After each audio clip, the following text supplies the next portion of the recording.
তুমি না তওবা করেছিলে? তুমি না শুধুমাত্র আল্লাহর জন্য সবকিছু ছেড়ে দিয়েছিলে? বুঝতে পেরেছিলে কোথায় তোমার আসল ঠিকানা? ভুলে গেছ? আবার কোন পাপ তোমায় গ্রাস করে নিল? তুমি তো সেই যে নিজের পাপের প্রতি অনুতপ্ত হয়ে সিজদায় পড়ে অঝরে কেঁদেছিলে। তাহলে আবার কেন দুনিয়ার ধোঁকায় পড়ে গেলে? কেন ভুলে গেলে কোথায় তোমার আসল গন্তব্য? তুমি কি হার মেনে নিয়েছো নফসের কাছে? তুমি এত দুর্বল? ভুলে গেছো তুমি কার বান্দা? কে তোমার রব? তোমার রব তো সর্বশক্তিমান।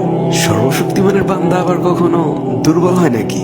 মৃত্যু পর্যন্ত লড়ে যাও তুমি। শয়তানকে দেখিয়ে দাও তোমার ইমানের পাওয়ার। শয়তানের ধোকায় পড়ে অনেক পাপ করে ফেলেছো, তাই নিরাশ হয়ে গেছো তুমি, তাই না? তুমি কি জানো না তোমার রব কতটা মহান? তিনি তো তোমাকে ক্ষমা করার জন্য অপেক্ষা করছেন। তাই ফিরে আসো সেই রবের দুয়ারে, যার দুয়ার কখনো বন্ধ হয় না। ভিডিওটি ভালো লাগলে একটি শেয়ার করে দিবেন, হয়তোবা আপনার একটি শেয়ারও কারো হেদায়েতের উসিলা বনে যাবে।